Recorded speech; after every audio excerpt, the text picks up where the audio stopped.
নমস্কার বন্ধুরা, আশা করি সৃষ্টিকর্তা আপনাদের ভালো রেখেছেন। আজ আবার আরেকটি হেলদি বা টেস্টি রেসিপি নিয়ে চলে এসেছি।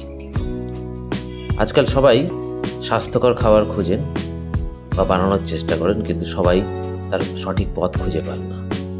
কিন্তু আমাদের এই চ্যানেলে আমরা সেই সমস্যা দূর করতেই আপনাদের সমস্ত রেসিপি, হেলদি রেসিপি সুস্বাদু বা টেস্টি উপায়ে বানিয়ে দেখাবার চেষ্টা করব।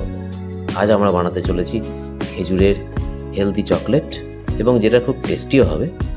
আমরা এই চকলেটে কোনো চিনি বা কোনো অন্য প্রিজারভেটিভ বা কেমিক্যাল ইউজ করব না। সম্পূর্ণ ঘরোয়া পদ্ধতিতে আপনারা যে কোনো সময় বানিয়ে দিতে পারেন।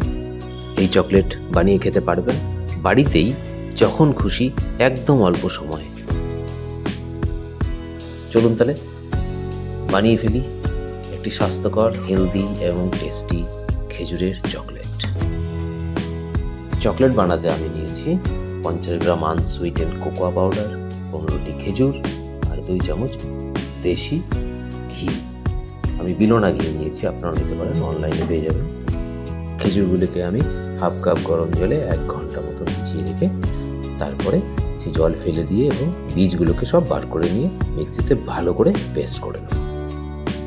মিক্সিতে খুব ভালো করে খেজুর পেস্ট করে নিয়েছি, যাতে কোনো দলা বা লাম্প যেন না থাকে, তাহলে চকলেট খেতে ভালো হবে না। চলুন আমরা পরবর্তী ধাপে যাই। এবার আমরা গ্যাস অন করে লো ফ্লেমে কোনো ননস্টিক প্যানে অথবা কোনো লোহার প্যানে আমরা এই নেক্সট প্রসেসটা করব। এইবার আমরা খেজুরের পেস্টটিকে গরম প্যানের উপর দিয়ে দেবো এবং এটিকে নাড়তে থাকবো।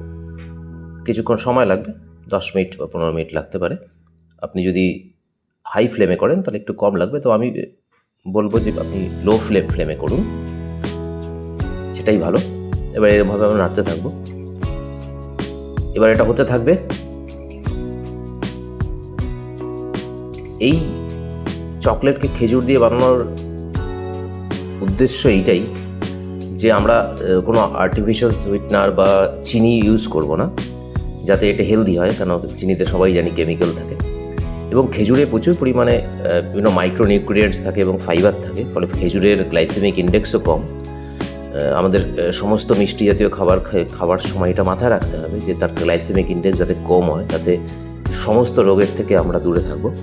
কারণ এটাই সুগার স্পাইক, কিছু খেলে সুগার স্পাইক হচ্ছে গিয়ে সমস্ত রোগের সূত্রপাত করে। তো এইভাবে নাড়তে নাড়তে কিছুক্ষণ হয়ে গেছে দেখুন, এবং এটা অনেকটাই টেনে গেছে। আমাদের খেয়াল রাখতে হবে যে খেজুরে যেটুকু পরিমাণ জল থাকে সেটিকে নাড়তে নাড়তেই অল্প আছে, জলটিকে শুকিয়ে ফেলতে হবে। এবং এটা দেখবেন কিছুটা সময় পর একটু আঠা আঠা হয়ে গেছে, বুঝতেই পারবেন। হালকা হয়তো কালার চেঞ্জ হতে পারে। এবং এই চকলেটে দেখুন কিছুই নেই, শুধু কোকোয়া পাউডার খুবই ভালো। যদি আপনি মডারেশনে খান, মানে মাঝে মাঝে খান, নিয়মিত একদম বেশি করে খেলে সেটা সব জিনিসই ক্ষতিকারক। কোকোয়া পাউডার এতে আনস্যাচুরেটেড ফ্যাট থাকে, যেটা খুবই ভালো, এবং বিপির পক্ষেও ভালো। বাচ্চাদের যদি আমরা ঘরে বানানো চকলেট খাওয়াতে পারি, সেটা কিন্তু খুবই হেলদি হবে এবং তাদেরকে ভবিষ্যতে বিভিন্ন রোগের থেকে আমরা দূরে রাখতে পারবো। দেখুন আরও অনেকটা জল শুকিয়ে গেছে। এইবার আমরা কি করব, ঠিক এই সময় যখন দেখবো জলটা শুকিয়ে গেছে এবং অনেকটাই শুকনো হয়ে গেছে খেজুর পেস্টটি, তখন আমরা একটু একটু করে, আমি 2 চামচ নিয়েছিলাম ঘি, কিন্তু প্রথমে 1 চামচ দিচ্ছি। কারণ বেশি ঘি হয়ে গেলে সেটা আরও বেশি সফট হয়ে যাবে, তখন এটা চকলেটটাকে আপনি বানাতে পারবেন না। তো এই ঘি দিয়ে আমরা এইটাকে পুরো পেস্টটাকে আবার পুরো মাখিয়ে নেবো এবং এটাকে আবার নাড়তে থাকবো। তো এইভাবে নাড়তে নাড়তে দেখবেন যে এটা আমরা প্রায় শেষ পর্যায়ে পৌঁছেই গেছি, হয়েই গেছে, এটা বেশি দেরি হয় না। তো দেখুন ঘি যেহেতু একটু বেশি হয়ে গেছে আমাদের, কারণ ঘি অনেক সময় বোঝা যায় না, ঘি গরমে একটু বেড়ে যায়। তো আমরা এখানে কি করব, কোকোয়া পাউডার নিয়ে নেবো আর গ্যাসের ফ্লেম একদম বন্ধ করে দেবো, আর অল্প অল্প করে এই কোকোয়া পাউডার একটু একটু করে আমরা মেশাবো, যাতে খুব বেশি শুকনো না হয় অথবা খুব বেশি ভিজে ভিজে না থাকে। যদি তাই হয় তাহলে শুকনো থাকলে একটু ঘি মিশিয়ে নিতে হবে, অথবা যদি খুব ভিজে ভিজে থাকে তাহলে কোকো পাউডার একটু নিয়ে নিতে হবে। এইভাবে মেশাতে থাকতে হবে এবং গ্যাসের ফ্লেম অবশ্যই বন্ধ হয়ে যাবে। আমাদের আর গ্যাস লাগবে না, কোনো ফ্লেম লাগবে না। যেটুকু গরম হয়ে গেছে প্যান, তাতেই বাদবাকিটা হয়ে যাবে। দেখুন, এটা আমরা মিশিয়ে ফেলছি এবং এটা আস্তে আস্তে কালারও চেঞ্জ করেছে এবং অনেকটা হার্ডও হয়ে গেছে। এবার আরেকটু দিয়ে নিলাম কোকোয়া পাউডার, দিয়ে এবার মেশাতে হবে। যেহেতু বেশিও হয়ে গেছে আবার কোকোয়া পাউডার, সেজন্য একটু ঘি নিয়ে নিলাম। আমাদের এই যে ঘি আমরা সবসময় যে ইউজ করছি এই আমাদের এই চ্যানেলে যে কোনো ডিশ বানাতে, সেটা কিন্তু অবশ্যই মাথায় রাখবেন, এটা কিন্তু নর্মাল বাজারের লোকাল ঘি নয়। এটা বিলোনা A2 গরুর দেশি গরুর ঘি এবং এটাই আয়ুর্বেদে বলা হয়েছে এটাই আসল ঘি।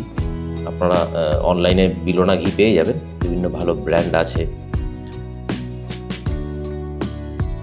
আমাদের চকলেট হয়েই গেছে, আমার তো জিভে জলও আসছে,